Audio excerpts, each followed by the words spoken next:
Olá, eu sou o professor Lucas Neto. Sou docente do Seminário Teológico Canaã. Sejam bem-vindos a esta videoaula da disciplina Epístolas Paulinas. Epístolas Paulinas, Unidade 2, Resolução dos Exercícios. Começamos então pelo capítulo 1, Efésios, a igreja vivendo os eternos propósitos de Deus. Preencha as lacunas abaixo, colocando os 5 propósitos de Deus para a igreja de Cristo, conforme a carta de Paulo aos Efésios. Então vamos preencher. Na linha A, nós temos o propósito da salvação em Cristo. Na linha B, o propósito da graça transformadora. No item C, o propósito da unidade em Cristo. No item D, o propósito da santidade em Cristo. No item E, o propósito da proteção em Cristo. Portanto, aí estão os 5 propósitos de Deus para a igreja de Cristo, conforme a carta de Paulo aos Efésios. Capítulo 2. Filipenses. A igreja vivendo a alegria cristã. Assinalem abaixo os elementos do pensamento sadio, onde Paulo menciona em Filipenses. Então, vamos colocar um X em quais elementos, que nós podemos até chamar aqui de virtudes, de um pensamento sadio de uma pessoa.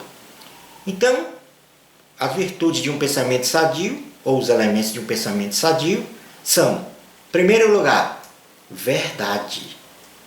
Segundo lugar, honestidade. Terceiro lugar, justiça. Quarto lugar, amabilidade. Nono, boa fama. E aqui eu quero fazer uma observação.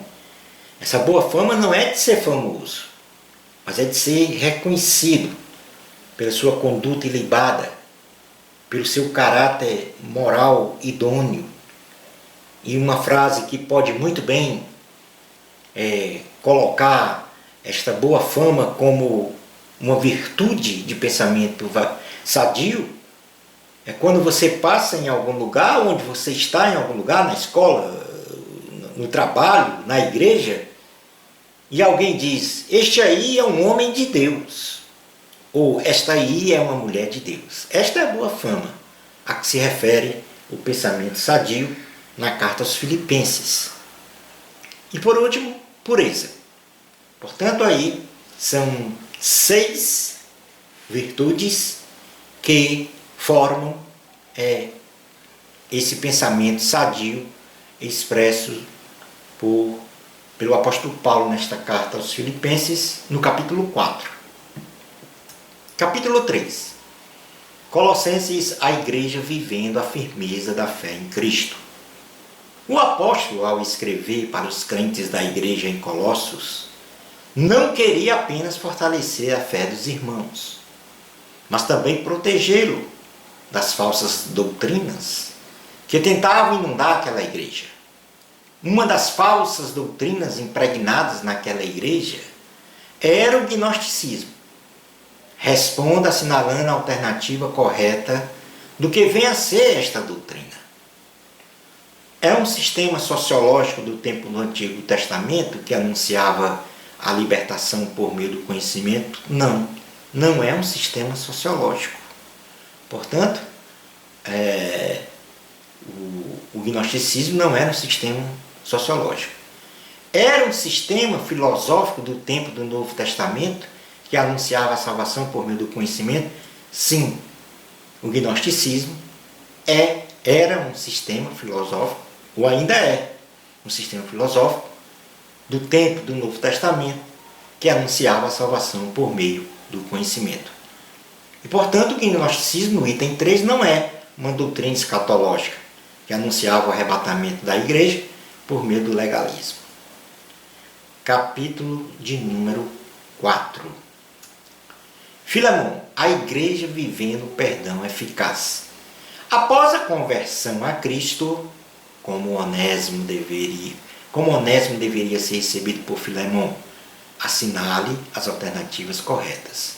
Então Paulo enumerou as condições, de como Filemão deveria receber Onésimo. Então vamos marcar aqui neste elenco de 9 itens. Então, Onésimo deveria ser recebido por Filemão como filho de Paulo, como uma pessoa muito útil, como se fosse o coração de Paulo, como um irmão amado, como uma pessoa sem dívida, como se fosse o próprio Paulo. E, portanto, estas são os itens, no caso, 6 itens em que Paulo aponta como Onésimo deveria ser recebido por Filemão. Chegamos ao final desta videoaula. Bênçãos especiais de Jesus para você. Amor a Cristo. A glória é de Deus. Até a nossa próxima aula, se Deus permitir.